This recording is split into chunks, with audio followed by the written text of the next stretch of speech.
여러분, 안녕하세요. 오늘 하루 어떠셨나요? 지치고 힘든 순간도 있었겠지만 이곳에 오신 여러분을 환영합니다. 하루의 무게를 내려놓고 잠시 마음을 쉬어가는 시간을 가져보세요. 우리의 시간은 마치 강물처럼 흐릅니다.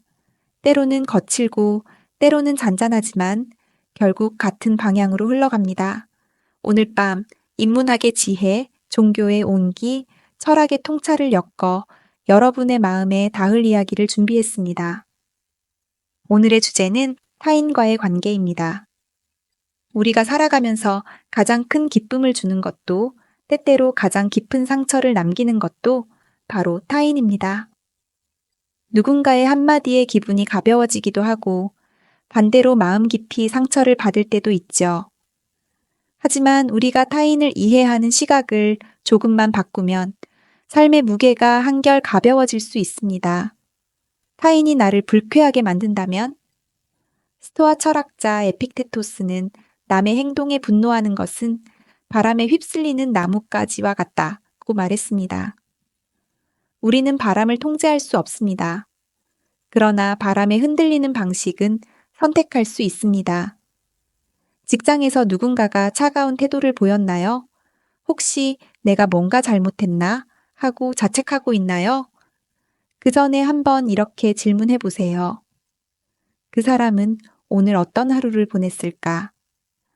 어쩌면 힘든 일이 있었을 수도 있고 기분이 좋지 않았을 수도 있습니다. 나와 상관없는 이유일 가능성이 크죠. 원한으로 원한을 갚으면 끝이 없다고 경고합니다. 누군가가 불친절하게 대했을 때 그 불친절함이 사실은 그들 안의 고통에서 비롯된 것은 아닐까요? 우리가 타인의 감정에 쉽게 휘둘리지 않도록 마음의 중심을 잡아야 합니다. 불쾌한 감정이 밀려올 때 눈을 감고 심호흡을 하며 스스로에게 질문해 보세요. 이 감정이 진짜 나일까? 분노나 슬픔은 순간적인 감정일 뿐 그것이 우리의 본질은 아닙니다. 누군가가 나를 화나게 만들었다면 소크라테스는 제자에게 너의 분노는 내 영혼의 병이니 거울을 보라고 말했습니다. 화가 난다는 것은 곧 나의 내면 어딘가가 불안정하다는 신호일지도 모릅니다. 마태복음 5장 44절에서는 원수를 사랑하라고 말합니다. 이는 상대를 무조건 용서하라는 뜻이 아니라 우리의 마음이 분노에 휩싸여 상처받지 않도록 보호하는 방법입니다. 배우자가 사소한 일로 트집을 잡을 때 이 분노는 어디서 온 걸까? 라고 스스로에게 질문해 보세요. 감정의 근원을 찾으면 화를 다스리는 것이 훨씬 쉬워집니다. 타인이 뒤에서 내 욕을 하였다면? 우리는 타인의 말에 너무 쉽게 흔들립니다. 하지만 중요한 것은 우리가 스스로를 어떻게 생각하느냐입니다. 헤르만 헤세는 남이 나를 어떻게 보든 나는 나 자신의 법을 따른다고 말했습니다. 공자 역시 군자는 자신을 의심하지 않으니 남의 비방이 흔들지 못한다고 강조했습니다. 누군가 나의 험담을 한다면 그 말에 휘둘리기보다는 스스로에게 질문해 보세요. 나는 진정 어떤 사람인가? 비방이 우리의 본질을 바꿀 수는 없습니다. 집단에서 소외되는 것 같다면? 빈센트 반 고흐는 고독 속에서야 진정한 예술이 탄생한다고 말했습니다. 외로움을 부정적으로만 볼 필요는 없습니다.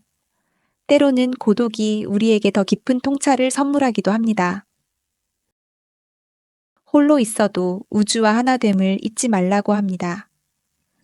고독을 두려워하지 말고 오히려 그것을 하나의 선물로 받아들이는 것은 어떨까요? 타인과의 비교에서 벗어나기 우리는 종종 남과 비교하며 자신을 평가합니다. 하지만 철학자 니체는 자신만의 길을 가는 것이 가장 위대한 일이라고 했습니다.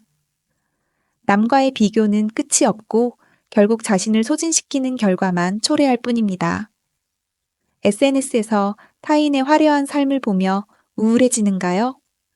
그렇다면 한 걸음 물러나 나만의 가치를 돌아보는 시간을 가져보세요.